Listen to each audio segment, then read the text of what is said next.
yang berikutnya alhamdulillahirabbil alamin. Al di situ adalah al istighraq. Istighraq itu menyeluruh. Semua pujian ya adalah milik Allah Subhanahu wa taala. Alhamdulillahi rabbil alamin. Segala pujian itu adalah milik Allah. Ya, maka kita dianjurkan ketika mendapat sesuatu atau kita dipuji oleh orang, Masya Allah Pak Haji masih sehat, alhamdulillah.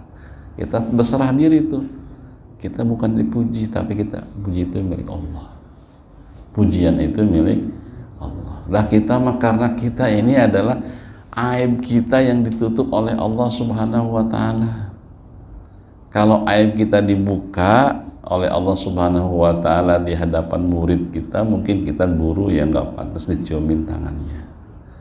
Kita dihormati oleh istri karena belum ketahuan belang kita oleh istri. Kita diciumin tangan kita oleh anak kita karena anak kita nggak tahu aib kita.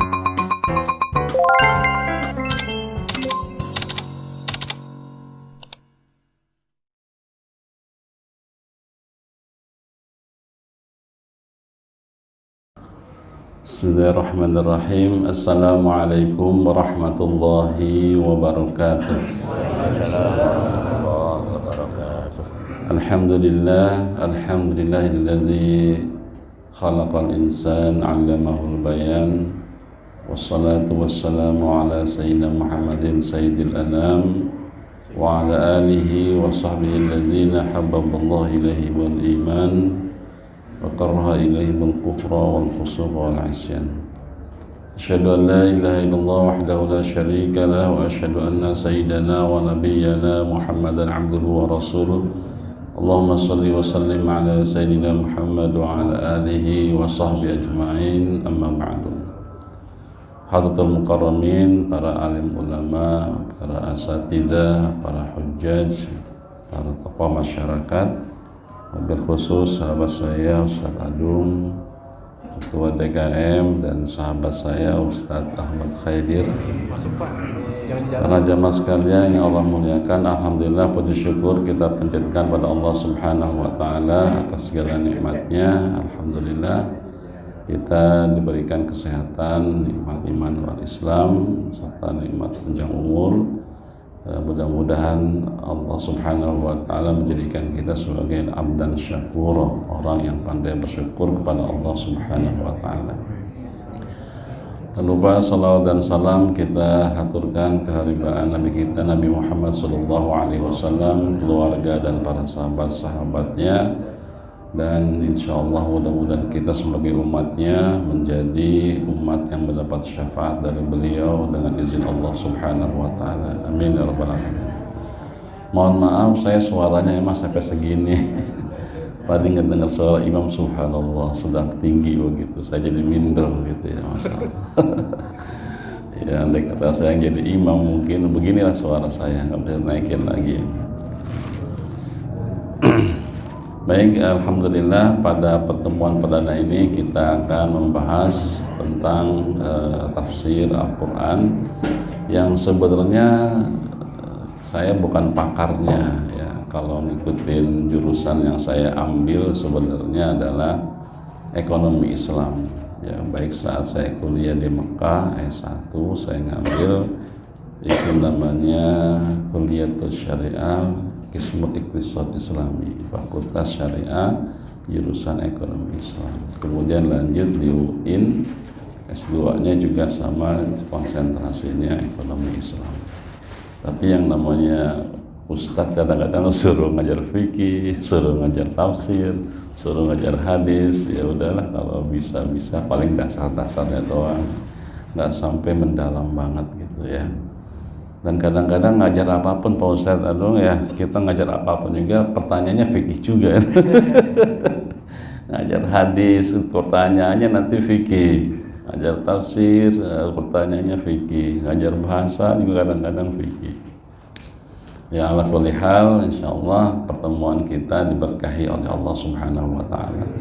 Apalagi habis subuh ini kita duduk di tempat sholat kita yang kata Nabi sallallahu alaihi wasallam disebutkan ya, man sholal fajra thumma makatha fi musallahu wa dzakara Allah subhanahu wa ta'ala hatta tusyriqa syams wa shalla rak'atain kana lahu ka ajri umratin wa hajjatin tammah. Kata Rasulullah sallallahu alaihi wasallam, siapa yang sholat subuh kemudian dia duduk di tempat sholatnya sambil berzikir mengingat Allah subhanahu wa ta'ala sampai terbitnya syuruk, ya, terbitnya matahari, kemudian dia sholat 2 rakaat yang disebut oleh sebagian ulama sebagai sholat syuruk, maka baginya pahala ibadah umroh dan haji sempurna. Mudah-mudahan kita termasuk bagian daripada hadis Nabi tersebut. Tapi habis kita ngaji sholat 2 rakaat ya, sholat 2 rakaat yang disebut sholat syuruk, ya. Ada yang mengatakan sholat duha saja, ada yang mengatakan sholat syuruk dan sebagainya. Ala kulli hal, kita semuanya ada dasarnya. Insyaallah kita mendapat pahala dari Allah subhanahu wa ta'ala. Baik, kajian kita tentang dari awal surat Al-Fatihah. Saya rasa Al-Fatihah ini pada hafal semua, ya. Sudah hafal semua. Maka Al-Fatihah itu disebut dengan As-Sab'ul Mathani, 7 ayat yang sering dibaca diulang-ulang. Kenapa? Karena Al-Fatihah menjadi bagian daripada rukun qauli dari sholat kita, yaitu rukun bacaan yang harus dibaca pada setiap kita sholat, ya. La sholata liman lam yaqra' bi Fatihatil Kitab, kata Rasulullah sallallahu alaihi wasallam. Ya, tidaklah sah sholat itu bagi orang yang tidak membaca surat Al-Fatihah. Nah, ini nanti panjang keterangannya. Bagaimana Pak Ustadz kalau saya masuk nggak sempat baca Fatihah? Boleh, sah, karena sudah diwakili oleh imam. Karena itu imam bacaannya diharapkan lebih paling bagus, ya. Alhamdulillah kita diimami oleh imam yang bacaannya bagus, tajwidnya bagus, tahsinnya bagus. Insyaallah dari sholat kita menjadi sempurna. Amin ya rabbal alamin, ya. Baik, kita mulai baca Al-Fatihah. Al-Fatihah itu dalam arti bahasa Arab adalah pembuka, ya. Kenapa disebut pembuka? Karena merupakan surat pertama daripada setiap surat yang ada dalam Al-Quran. Mungkin jamaah bertanya, Pak Ustadz, kan surat pertama yang turun itu surat Al-Alaq, Iqra' bismi rabbikal ladzi khalaq. Kenapa kok susunannya Al-Fatihah dulu, bukan langsung Iqra' gitu, ya?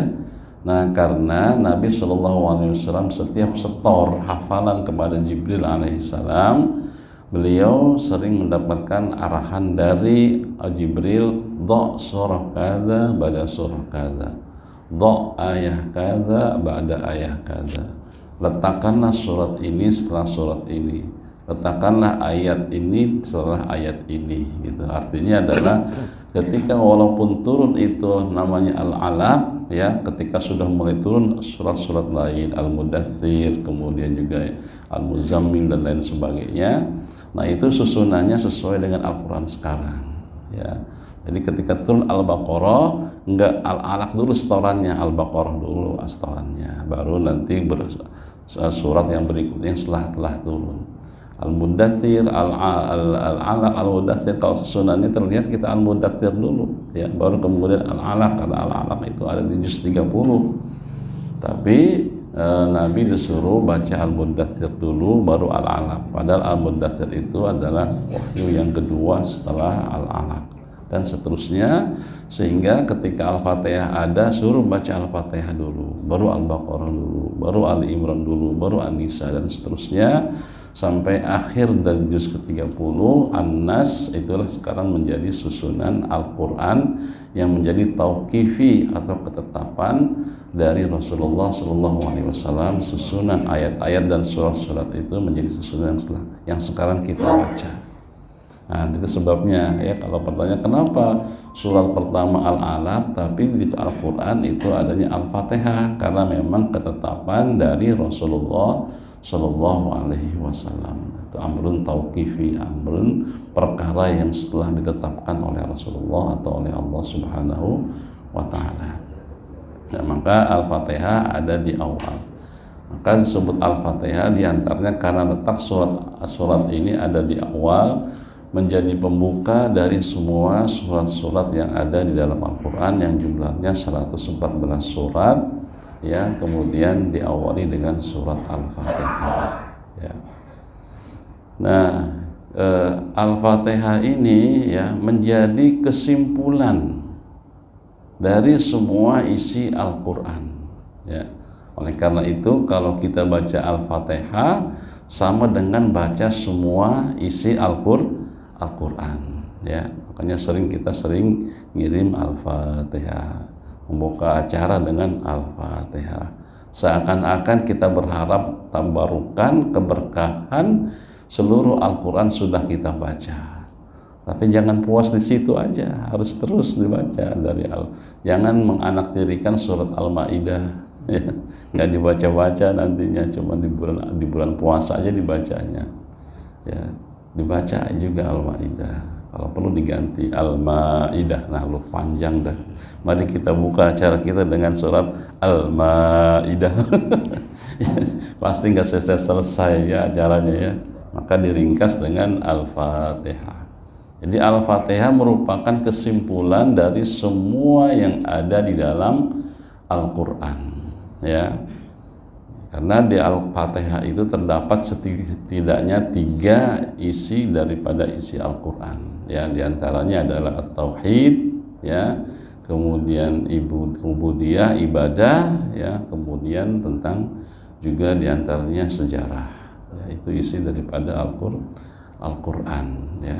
Karena itu Rasulullah SAW menyebutkan bahwa siapa yang baca surat Al-Ikhlas sama dengan sepertiga daripada Al-Quran.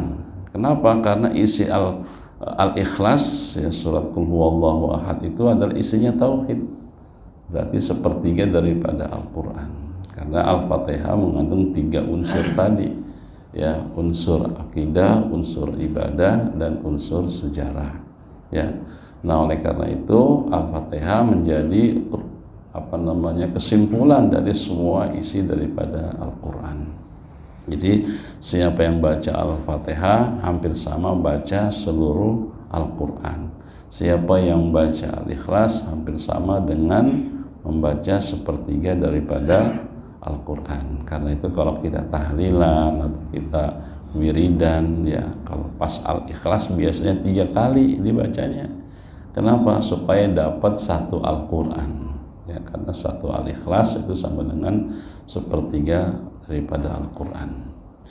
Nah, Al-Fatihah ini banyak namanya. Salah satunya yang kami sebutkan tadi adalah As-Sab'ul Mathani, yaitu 7 ayat yang sering diulang-ulang dibaca. Kenapa? Karena Al-Fatihah menjadi bagian daripada rukun sholat yang dibaca. Kalau orang tidak baca Al-Fatihah, ya, dalam sholatnya maka tidak sah, kecuali dalam kondisi tertentu. Di antaranya adalah pada saat dia masbuk, karena bacaan Fatihahnya ditanggung oleh imam. Tapi pada saat kita sholat munfarid, ya, sholat sendiri, maka tidak boleh tidak baca Al-Fatihah. Al-Fatihah menjadi rukun daripada rukun-rukun sholat, harus kita baca, ya. Kecuali tadi dalam keadaan kita makmum, kemudian masbuk, begitu datang imam sudah bilang walam yakul lahu kufuwan ahad, kita baru bergabung, akhirnya kita nggak sempat baca Fatihah, sah 1 rakaat itu bersama imam itu, ya, dan tidak usah baca diulang lagi Fatihahnya, karena Fatihahnya sudah ditanggung oleh imam. Nah, itulah disebut dengan As-Sab'ul Masani, 7 ayat yang diulang-ulang. Nah, kita sekarang mulai masuk ke dalam lafaz-lafaznya.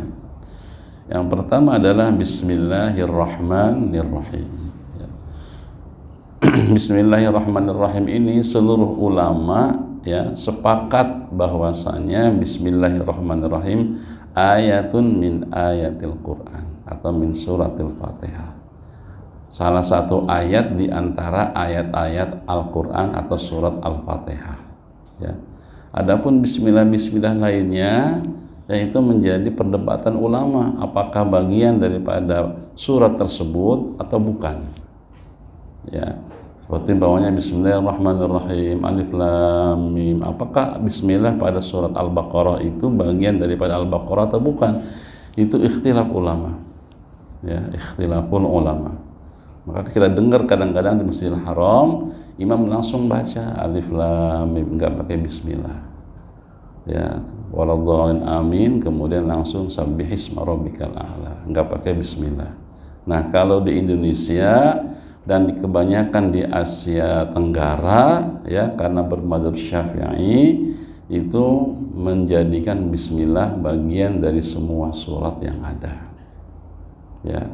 Tapi walaupun perdebatan ulama tentang Bismillah di surat-surat lain itu, ya, apakah bagian daripada suratnya itu, apa hanya tanda batas aja, tetapi dalam masalah Al-Fatihah semuanya sepakat bahwa Bismillahirrahmanirrahim itu bagian daripada Al-Fatihah. Maka lihat di mushaf manapun juga, ya, kebanyakan Bismillah itu satu ayat tertentu. Sementara di surat-surat lain Bismillah itu tidak dituliskan satu ayat, ya, karena perdebatan ulama, ya. Tapi mazhab Syafi'i menyatakan Bismillahirrahmanirrahim itu bagian daripada seluruh surat-surat yang ada.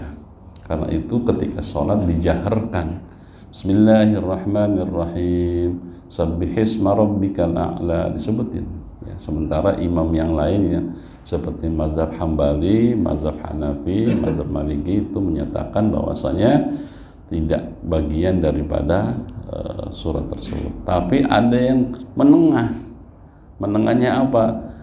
Dia tidak menyatakan Bismillah, tidak menjaharkan Bismillah, tapi dia baca dalam hati Bismillahirrahmanirrahim, sabbihisma rabbikal a'la. Jadi masih disebut juga. Sebagian imam Masjidil Haram juga ada menyebutkan seperti Imam Suraim yang cepat bacanya, itu dia dalam hati dibaca tapi kedengaran Bismillahirrahmanirrahim, ya, sabbihisma rabbikal a'la alladzi khalaqa fasawwa, cuman dipelankan atau di dalam hati. Tapi ada yang sama sekali nggak dibaca Bismillahnya selain Al-Fatihah. Tapi kalau Fatihah semuanya baca Bismillahirrahmanirrahim, ya.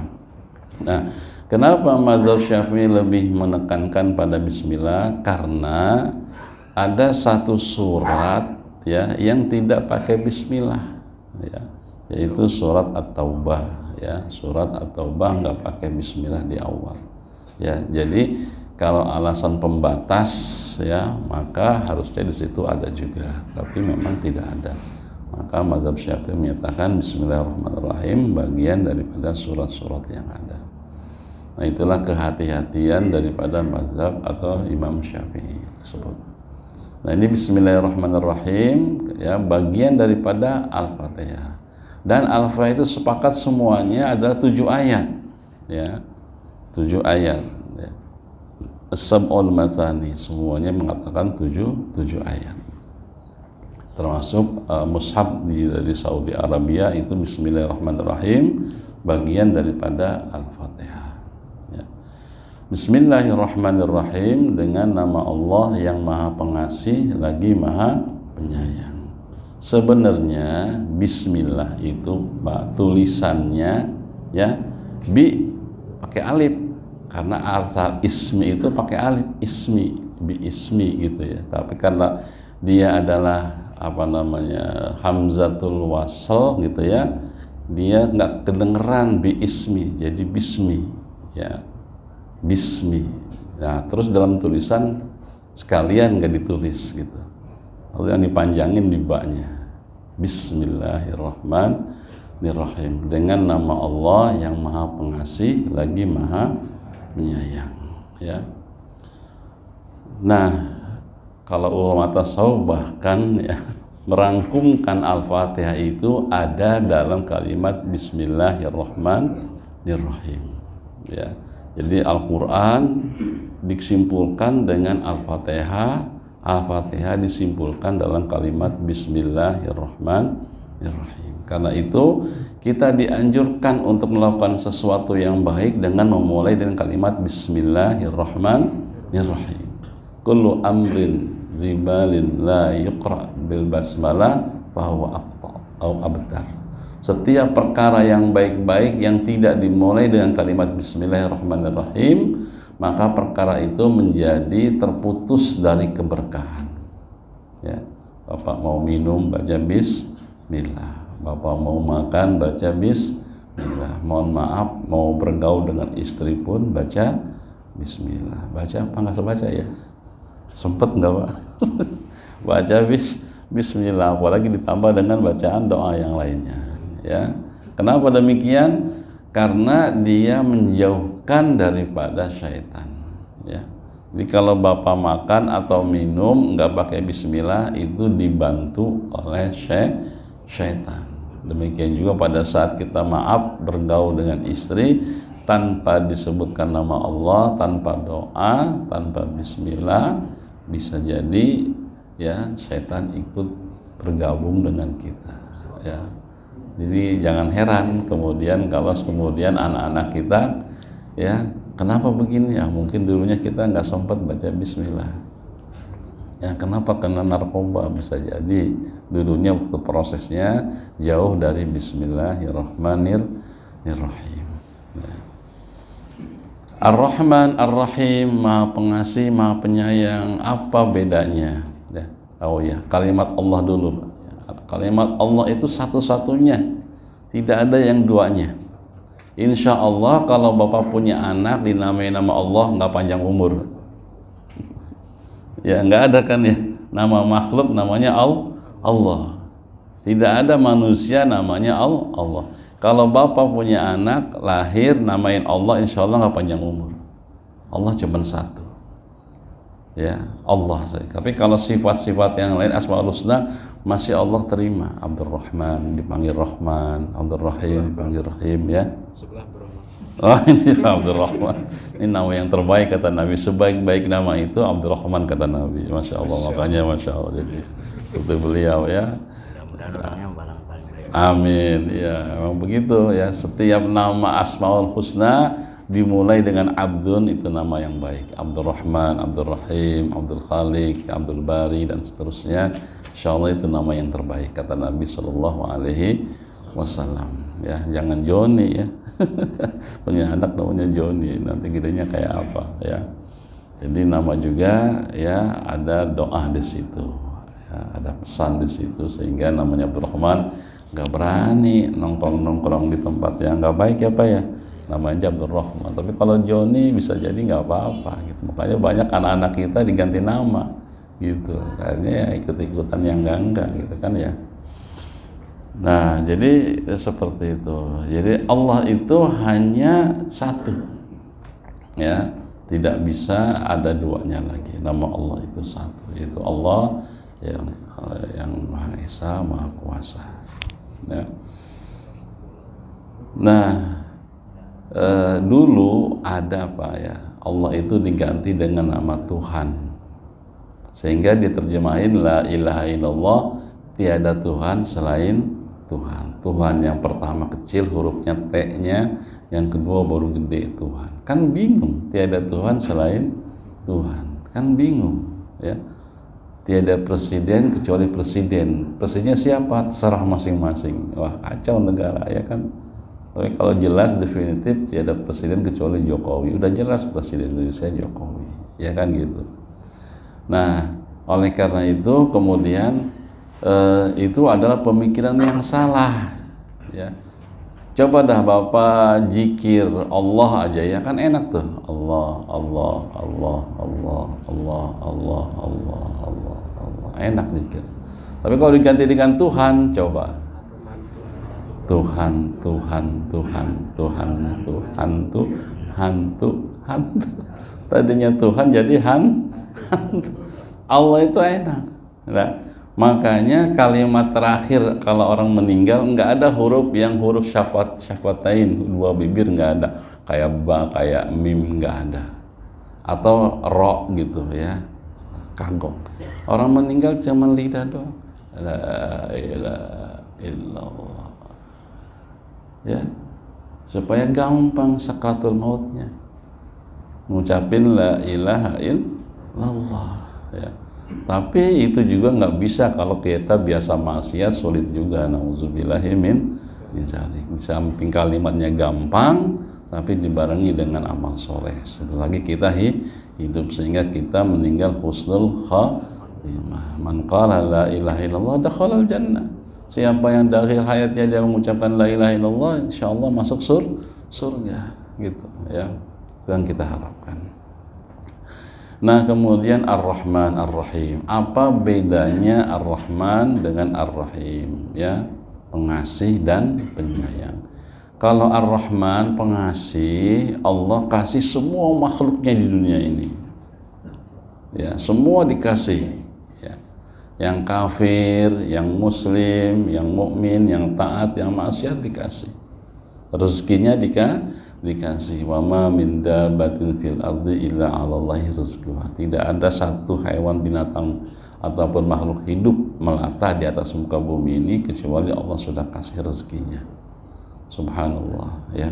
Bahkan kadang-kadang rezekinya kelihatan rezeki ini duniawi, ya. Orang kafir kadang-kadang lebih banyak, ya. Kenapa? Kadang ngikuti sunnatul kaun, hukum alam, ya Pak ya, gitu. Ada dua orang pedagang, katakanlah di Tangerang, bukan sebenarnya, ini ilustrasi. Namanya si Asep dengan si Ahong, orang Tionghoa. Si Asep sama-sama dagang dengan si Ahong di kaki lima, ya, berjalan maju saat itu. Tapi si Asep kelewatan, punya duit kawin lagi, ya kan. Si Ahong punya duit ditabung di kuliah lagi fakultas ekonomi. Lama-lama kota itu maju. Akhirnya kemudian karena kaki lima, ya, digusur. Si Asep nggak punya tempat, si Ahong udah punya ruko di belakang yang dia biasa mangkal, kebeli ruko. Akhirnya berjalan demikian, si Asep tumbang, nggak punya tempat lagi. Si Ahong maju karena dia pakai ilmu ekonomi, kemudian dia nabung, dia bikin ruko dan sebagainya.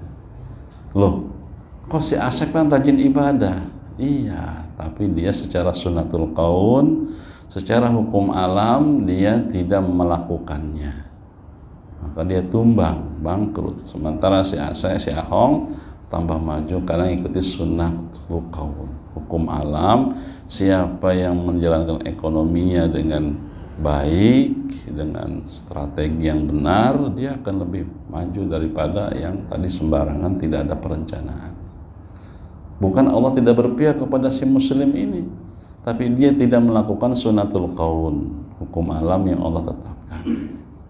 Ada masjid berdampingan dengan gereja, masjidnya kesambar geledek, gereja aman. Bukan karena Allah tidak berpihak pada masjid, karena masjid tidak pakai penangkal petir sebagai sunnatul kaun, gitu. Nah, jadi di sini Allah Ar-Rahman, Allah kasih semuanya, semua makhluk kasih sesuai dengan sunnatul kaun, ya. Tapi nanti di akhirat Allah Rahim hanya kepada orang-orang yang beriman. Orang kafir masuk neraka. Sehebat apapun dia di dunia, dengan cara apapun dia hidup di dunia, tapi di akhirat rahimnya Allah hanya untuk orang-orang yang mukmin saja. Ya, boleh jadi si Asep memang celaka saat ini, tapi si Asep karena dia rajin ibadah, di akhirat dia mendapatkan ampunan dari Allah Subhanahu wa taala sehingga menjadi ahlul jannah. Tapi orang-orang kafir tidak ada. Ya, tidak bisa. Mungkin kita bertanya, Pak Ustadz, kan Thomas Alva Edison orang kafir? Iya. Dia kan penemu lampu listrik? Iya. Kan lampunya sekarang dipakai di masjid, dapat pahala dong? Enggak. Kenapa? Karena dia tidak mengakui adanya Allah Subhanahu wa taala sebagai Tuhannya. Itu aja perkaranya. Pak Hidir naik pesawat umpamanya, lengkap, ya, tiketnya ada, paspornya ada, walaupun maaf mungkin karena turis beliau pakai sandal jepit doang, sama pakai kaos, sama celana sampai di bawah dengkul. Diterima nggak? Diterima karena lengkap paspornya, tiketnya. Tapi orang pakai pantopel, pakai jas, pakai segala macam, nggak ada paspor, nggak ada tiket, masuk ke pesawat, diterima nggak? Nah itulah la ilaha illallahnya yang kita bawa. Walaupun bagaimana kita jeleknya, ada la ilaha illallah diterima oleh Allah Subhanahu wa taala. Kalau orang-orang kafir hebat kayak apapun, tidak ada la ilaha illallah, tidak akan diterima oleh Allah Subhanahu wa taala. Walaupun kita diterimanya, walaupun banyak maksiat dicuci dulu tapi nanti diambil sampai bersih, ya, sampai bersih diambil masuk ke dalam surga. Ya, apalagi kita insya Allah banyak ibadahnya, kurang maksiatnya, insya Allah masuk ke surga tanpa hisab. Amin ya rabbal alamin. Jam 5.45. 5.45, saya nggak punya jam. Ini sekarang jam berapa nih? Oh, 4 menit lagi. Baru 1 ayat. Bismillahirrahmanirrahim. Nah, itulah ya. Sampai ada Bayarwi mengatakan tuh dalam bukunya Samudra Al-Fatihah. Jadi Al-Fatihah itu kayak samudra. Luas kalau kita bahas Al-Quran itu. Ya. Dia bikin buku namanya Samudra Al-Fatihah. Luas begitu, luas Al-Fatihah itu. Nah, kita baru Bismillahirrahmanirrahim, tinggal 3 menit lagi. Ya.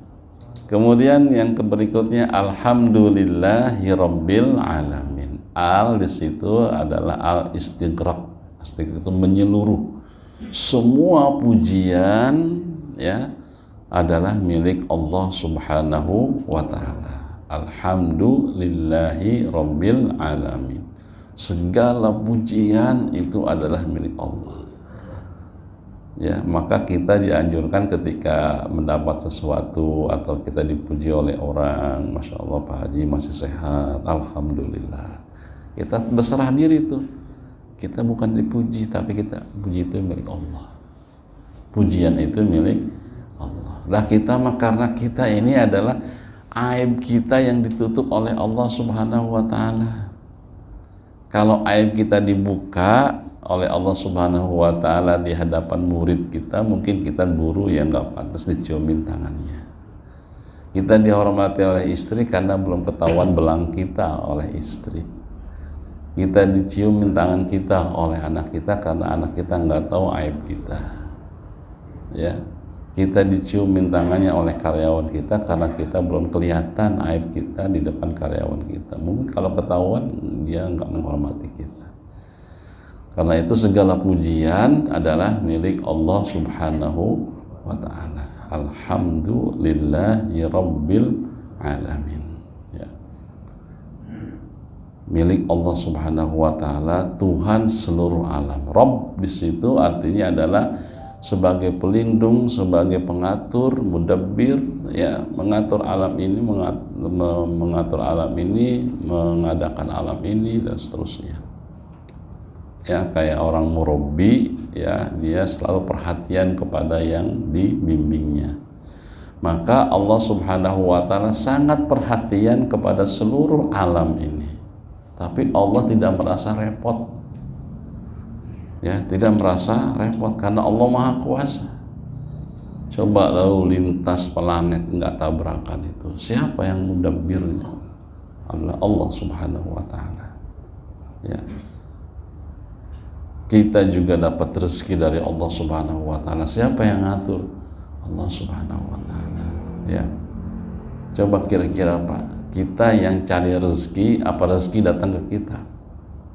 Rezeki yang datang ke kita. Jadi rezekinya udah ada semua. Yang jadi perhatian kita gimana kita berbakti kepada Allah, menghamba kepada Allah. Ya. Coba kok bisa beras bisa datang dalam bentuk nasi di atas meja makan kita sama lauknya, padahal lauknya mungkin dari laut mana, atau sama ayamnya dari ternak mana, datang ke hadapan meja kita. Siapa yang ngantar itu? Allah Subhanahu wa ta'ala. Allah Subhanahu wa ta'ala.